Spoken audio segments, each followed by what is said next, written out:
हिंदुओं का सिर्फ एक देश है, हिंदुस्तान। यहाँ पर हिंदुओं के साथ बहुत सारे मजहब के लोग रहते हैं।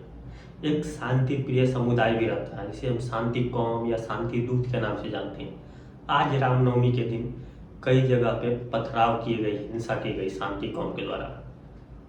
और जब हिंदू कोई त्योहार आता है तो उसके ऊपर कोर्ट्स के आदेश निकलते हैं कि यहाँ नहीं करना है, ये नहीं करना है, डीजे नहीं बजाना है, तो आपको होली में पानी नहीं फेंकना है, आपको पटाखे नहीं फोड़ने को। हर हिंदू त्योहार पे हर कोई ज्ञान पेल के जाता है, चाहे कोई भी जज आएगा, किसी की भी सरकार रहे या किसी सेलिब्रिटी को ले लीजिए, तो वह हिंदू त्यौहार में पूरा ज्ञान देके जाता है कि आपको कैसे हिंदू त्यौहार मनाना है, आप कैसे क्या कहते हैं लोगों से दूर रहे। अगर पटाखे फोड़ रहे हैं तो पटाखे मत फोड़िए, ये कर रहे हैं पानी रंग खेल रहे हैं तो होली मत खेलिए, रंग किसी पर मत फेंकिए, वो पानी की बर्बादी होती है। लेकिन जब कोई शांति कौम प्रिय का त्यौहार या उसका पर्व आ जाता है, कि उस मजहब का कोई ये आ जाता है, कुछ भी आ जाता हो, लेकिन वहाँ पर कोई इस तरह के ज्ञान देने की बात नहीं करता। क्योंकि जब कोई भी इस तरह के ज्ञान देने की बात करेगा तो एक ही स्लोगन उनका निकलता है, सर तन से जुदा। ये स्लोगन सुनने के बाद ज़्यादातर लोगों की हिम्मत नहीं होती कि उनके त्योहारों पे ज्ञान दें, और कोई ज्ञान देता भी नहीं। जो खुद को सो कॉल्ड सेकुलर कहते हैं, उनका कान एक साइड ही रहता है, सिर्फ हिंदू धर्म के खिलाफ। आज आपने देखा, अगर आपने न्यूज़ से अवगत नहीं है तो आपको न्यूज़ से अवगत होना चाहिए और जरूर होना चाहिए। मुंबई के संभाजी नगर में पथराव किया गया। अभी खबर निकल के पूरी कंफर्म नहीं है, लेकिन रात के समय मंदिर पे, राम मंदिर पे हमला किया गया। कल तक ये पता चलेगा, कल सुबह 12-1 बजे के बाद तक ये पता चल जाएगा कि क्या कहते हैं, क्या कहाँ हिंसा हुई, क्या क्या दुर्घटनाएं हुई। फिलहाल भी बताया जा रहा है मुंबई के संभाजी नगर में रात को लगभग 12-1 बजे रात को एक शांति दूतों को और राम मंदिर पर हमला कर दिया। उसके बाद हावड़ा से बंगाल, जहाँ पर ममता बनर्जी की सरकार है, वहाँ से खबरें आ रही है कि वहाँ पर भी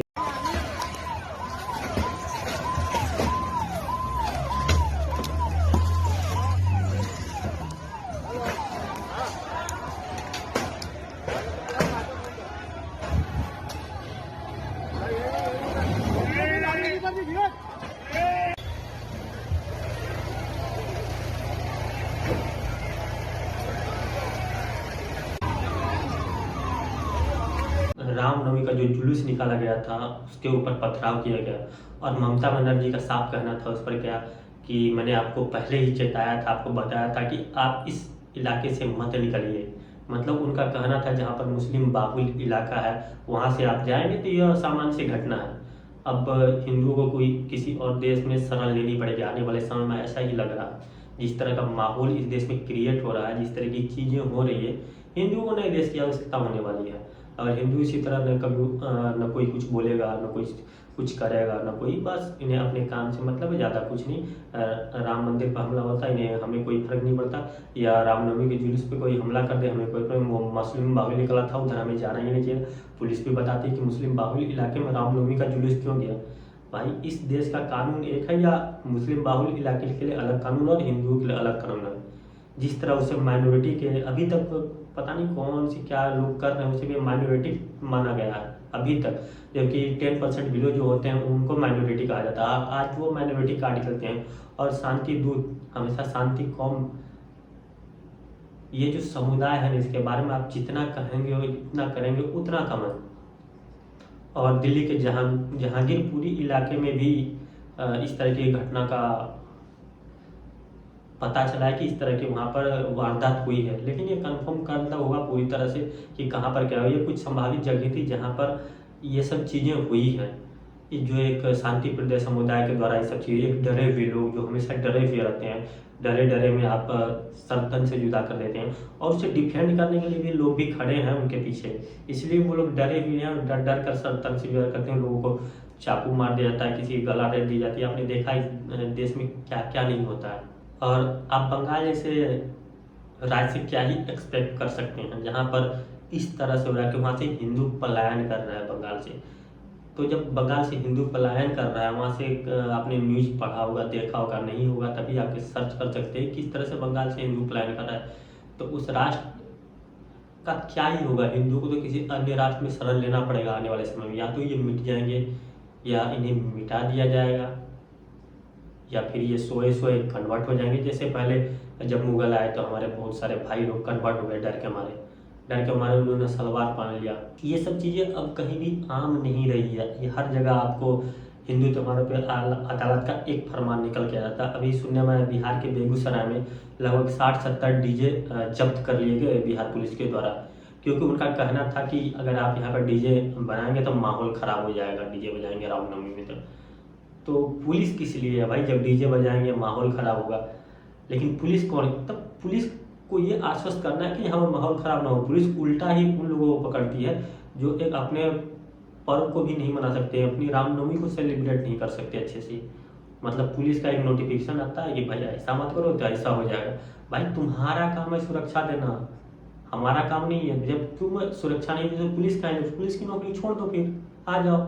इससे पहले भी होली में क्या कहते हैं, वहाँ पर बेगूसराय, बिहार के बेगूसराय में डीजे बजाने नहीं दिया गया था, क्योंकि कहा जा रहा था यहाँ का इलाका थोड़ा सा तनावपूर्ण है, जिसके कारण यहाँ पर शांति भंग हो सकती है। हम अपना धर्म की पूजा करें, हम अपने भगवान की पूजा भी ना करें। अगर हमारे धर्म की पूजा करने से किसी की शांति भंग होती है तो उससे हम क्या करें। पुलिस का काम है शांति बनाए रखना, लेकिन पुलिस उल्टा ही कहती है कि यहाँ पर ये मत कीजिए, ये बैन है, वो बैन है, ऐसा बैन है। लेकिन जब उसका पूछा जाता है क्यों, तो उसके पास जवाब नहीं होता है। बस उनका कहना है कि ये, अब बिहार का हालत तो आपको पता ही, यहाँ पर किस तरह से पॉलिटिक्स खेली जाती है जात पात के नाम पे। तो ये सब होना यहाँ भी आम बात है, बहुत बड़ी बात नहीं है। लेकिन बीजेपी जहाँ पर है सरकार में, जैसे आप महाराष्ट्र की बात करते हैं, वहाँ पे इस तरह का माहौल होना कहीं ना कहीं ये शोभा नहीं देता है। उन लोगों के खिलाफ अगर कड़ी कार्रवाई नहीं ली जाती है, पत्थरबाजों को चिन्हित नहीं किया जा रहा है, जिस तरह योगी आदित्यनाथ ने करा है, जो सीएम है उत्तर प्रदेश के, जिस तरह से उन्होंने कंट्रोल में करा है उन लोगों को, एक बहुत बड़े जिहादी जनसंख्या को, उस तरह के मुख्यमंत्री को हमारे देश को जरूरत है। नहीं तो ये लोग तो बस देखते रहते हैं, शांति प्रिय समुदाय आते हैं, आपकी शांति भंग कर देते हैं, चले जाते हैं। आपका कितने लोग मारे जाते हैं, पत्थरबाजी में कितने लोग घायल हुए होंगे, इससे पहले कितने लोग मारे जा चुके हैं। अगर आप कोई रैली निकालते हैं अपने धर्म को साथ में लेकर या कुछ को लेकर, जैसे रामनवमी का जुलूस निकाला गया, रैली निकाला गया, तो इस तरह 26 जनवरी मुस्लिम इलाका है, 26 जनवरी भी हो रहा था, आप इस इलाके से नहीं जा सकते, इस तरह का फरमान जारी रहता है। तो उन लोगों को डिफेंड करने के लिए, उन्हें बचाने के लिए एक पूरी गैंग खड़ी रहती है पीछे में। ऐसा नहीं है कि वो लोग अपने मन से करते हैं, उनसे करवाया जाता है। प्री प्लानिंग जो पत्थरबाजी की गई है वो सारे प्री प्लान थे, पहले से ही उन्होंने पत्थर जमा कर रखे थे। जैसे ही गए लोग जुलूस लेकर वहाँ पहुँचे, वहाँ से पत्थरबाजी होने लगी। उससे पहले वहाँ संभाजी नगर में बताया जा रहा है कि वहाँ पर आगजनी भी की गई थी। तो इस तरह की चीज़ें पहले से प्री प्लान होती है, उसके बाद इन सब चीज़ों को अंजाम दिया जाता है। जैसे हिंदू का त्यौहार आए और वो भी रमजान के पाक महीने में, इतनी शांति प्रिय समुदाय है कि रमजान के पाक महीने में भी वो इस तरह के काम कर रही है। अभी ट्विटर पे अगर आप चले जाएं, ट्विटर खोल कर देख लें, तो आपको डिफेंड करने वालों की एक लंबी सी लिस्ट मिलेगी, फेहरिस्त मिलेगी कि ये लोग उसे डिफेंड करने में लगे। अरे यहाँ पर ये था, वहाँ पर वो था, मस्जिद के सामने से जुलूस नहीं निकल, क्यों नहीं निकलना चाहिए? हिंदुस्तान तेरे बाप का है क्या मस्जिद के सामने से जुलूस नहीं निकलनी चाहिए? लोगों ने यह मान लिया है कि हिंदुस्तान सिर्फ मुस्लिमों के बाप का है, शांति प्रिय कौम जो उन्हीं के बाप का है, बाकी लोगों के बाप का तो है नहीं, इसलिए मस्जिद के सामने से जुलूस नहीं निकलना चाहिए। और जिस तरह का फरमान जारी किया जाता है अदालतों के द्वारा और सरकारों के द्वारा, लगता है जो वह हिंदू को हिंदू मानती ही नहीं। मतलब इन्हें ये नहीं है कि ये धर्म है, ये तो बस ऐसे ही लोग पड़े हुए हैं। क्योंकि हम लोग हैं ना बहुत सोए हुए लोग हैं, हमें जगने के कोई उम्मीद ही नहीं है, और ना कोई उम्मीद कर रहा है। कुछ लोग जो जगाने में लगे हुए हैं तो वो लोग जगा रहे हैं, कुछ लोगों को धीरे धीरे लोग जग भी रहे हैं। लेकिन नहीं, हमें तब तक कुछ नहीं करना है जब तक हमारे ऊपर नहीं पड़ता। जब कोई हमारे ऊपर पर्सनली अटैक करेगा तब मैं जगूँगा, हाँ भाई अब मेरे ऊपर अटैक हो गया है, अब मैं ये काम करना है, मुझे करना ही पड़ेगा। क्योंकि आपके पास चॉइस नहीं होगा, तब तक बहुत ज़्यादा देर हो चुकी होगी जब आपके पास चॉइस नहीं होगा। तो हमें बस क्या करना है, उनकी जुलूस निकले तो उस पर कोई पत्थरबाजी ना हो, क्योंकि शांति प्रिय कौम है ना, शांति दूत हैं, तो उन पर कैसे पत्थरबाजी कोई कर सकता है। अगर उनको पर पुलिस कार्रवाई भी कर, अरे शांति दूतों का रोना, माइनॉरिटी का रोना, इस तरह की रंडी रोना चलने लगता है वहाँ पर। और जो बैकग्राउंड में उनके लोग सपोर्ट करते हैं ना, वो लोग उनको बढ़ावा देते हैं आगे बढ़ने के लिए, जाओ करो हम तुम्हारे पीछे खड़े हैं। ऐसे लोगों को बेल भी न्यायालय तुरंत दे देती है, क्योंकि वो माइनॉरिटी से आते हैं ना, वो तो बहुत कम मात्रा में है, हिंदू उसे दबा के रखते हैं, वो डरे हुए लोग हैं, डरे डरे वो लोगों के सर काट देते हैं। आपने देखा नुपुर शर्मा का जो एक छोटा सा क्लिप वायरल किया गया मोहम्मद जुबैर के द्वारा, उसके बाद नुपुर शर्मा आज किस तरह की ज़िंदगी जी रही है वो सबको पता है। और वो जो गला काट रहे हैं वो घूम रहे हैं बाहर निकल के बेल पे। वहाँ पर 6 लोगों की हत्या हुई, 6 लोग वो जो मीडिया ने दिखाए, जो पता चला लोगों को, बाकी तो पता ही नहीं चलता कितने लोग मारे गए। तो वो शांति पे कौम से हैं तो उनका बेल न्यायालय जल्दी दे देता है। अरे भले मानुस है, खून ही तो किया है और क्या, दोबारा कर लेगा, सुधर जाएगा, बच्चा है, आतंकवादी ही तो था, फिर से अच्छे राह पर आ जाएगा। कोई मास्टर का बेटा हो जाता है तो कोई कुछ हो जाता है, इस तरह की चीज़ें और एक प्रोपेगेंडा के तहत ये सारी चीज़ें की जाती है। आपको भी समझ में आता है और मुझे भी समझ में आता है। ऐसा ना कोई आंख मूंद के बैठा है, बस हम उसे देखना नहीं चाहते हैं, ओ जाने दो, मेरा काम थोड़ी है। तो इस तरह सोच हम लोग को कहीं ना कहीं नीचे की तरफ ले जा रही है। तो हमें फिर से उसी अंदाज में, जैसे वीर शिवाजी जिन्हें अकेले पूरे भारत पर, अखंड भारत पर अपना फिर से परचम लहराया है, पूरे भगवा ध्वज से लहराया है, उस तरह से हमें लोगों की ज़रूरत है। अगर आज आप धर्म की रक्षा नहीं करेंगे तो धर्म आपकी रक्षा नहीं करेगा। हमें सिर्फ इतना ही पढ़ाया जाता है, अहिंसा परमो धर्म। हमें दूसरा लाइन तो बताया ही नहीं जाता है, धर्म हिंसा तथैव च। हम लोग को इसी लाइन में इतना उलझा कर रख दिया गया है कि हमें बताया, बस इसी लाइन की प्रायोरिटी दी जाती है, दूसरा लाइन तो हमें बताया ही नहीं जाता। क्यों नहीं बताया गया? तो ये सब एक प्रोपेगेंडा के तहत कहीं ना कहीं आपके दिमाग से खेलने की कोशिश है, हमारे दिमाग से खेलने की कोशिश है कहीं ना कहीं। इसलिए हमें उतना ही पढ़ाया गया जितना हमको पढ़ना चाहिए था। मतलब आपको उतना ही सिखाया जाएगा जितना आपको जानना चाहिएगा, क्योंकि अगर आप ज़्यादा जानेंगे तो ज़्यादा सवाल करेंगे। ज़्यादा सवाल क्यों किया जाए? जब आपको पढ़ाई ही लिमिटेड कर दी जाएगी तो आप उतना ही सीखेंगे जितना आपके लिए ज़रूरी है। आप सवाल नहीं पूछेंगे, वो लोग जो जिस तरह से मैनिपुलेट करेंगे लोगों को, उस तरह से वो चीज़ें मैनिपुलेट होंगी कहीं ना कहीं। तो ये सब चीज़ें हैं, बहुत सारे फैक्टर्स हैं इनमें। एक डरी हुई कौम ने डरते डरते 57 मुल्क बना लिए। अब सोचो, डरे हुआ कौम जो डरते डरते 57 मुल्क बना देता है, वो एक डरा हुआ कौम है। एक हिंदू है, एक मुल्क से ज़्यादा हो नहीं पाया, वो भी उस पर अपना अधिकार नहीं है।